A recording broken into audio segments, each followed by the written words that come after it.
Bonsoir à tous. Aujourd'hui je vous retrouve pour une nouvelle vidéo ASMR. J'espère que la précédente vous a plu. Si vous ne l'avez pas vue, je vous invite à aller la regarder.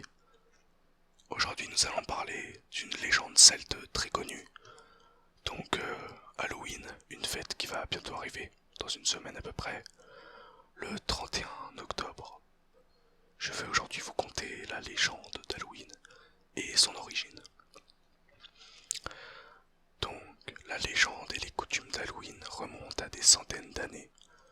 Longtemps avant l'ère chrétienne, les enfants de nombreux pays continuent de perpétrer cette tradition très amusante en se déguisant et en défilant pour réclamer des bonbons.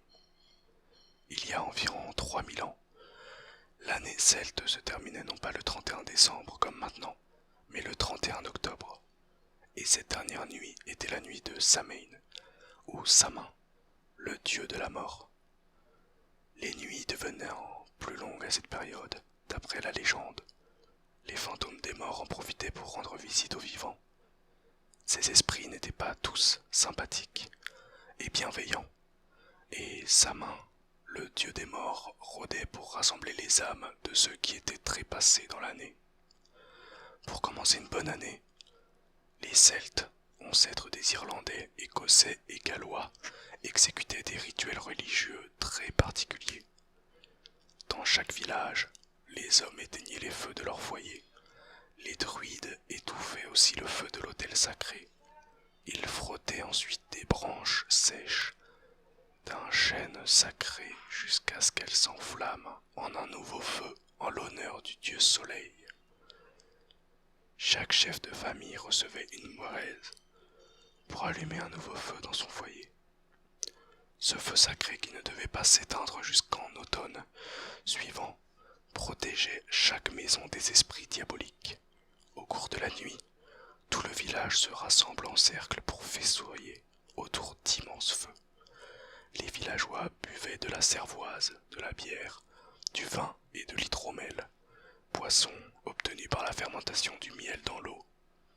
Des taureaux blancs, attachés par les cornes, étaient sacrifiés après la cueillette du gui par les druides.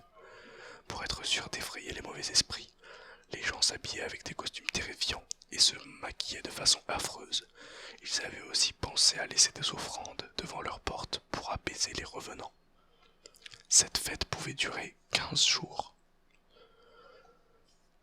Donc, du dieu Samin à Halloween, les coutumes celtes Samin ont continué à se développer au cours des siècles en Europe, surtout en Irlande, en Écosse et au pays de Galles. Or, il se trouve qu'au XIIIe siècle, le pape Grégoire III décréta que tous les saints seraient fêtés la veille et le jour du 1er novembre. De plus, au XIe siècle, l'abbé Odilon de Cluny choisit le 2 novembre comme jour des morts. Ainsi, les anciennes coutumes celtes vinrent se mêler aux nouvelles coutumes chrétiennes.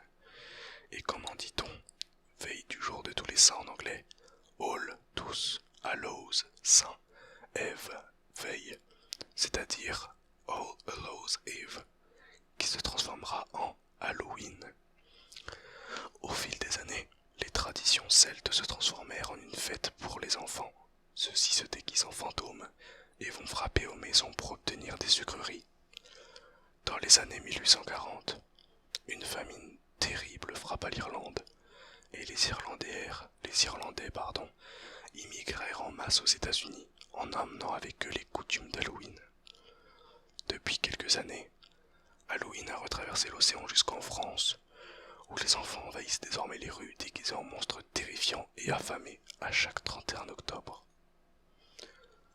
Les citrouilles de Jack et Trick or Treat.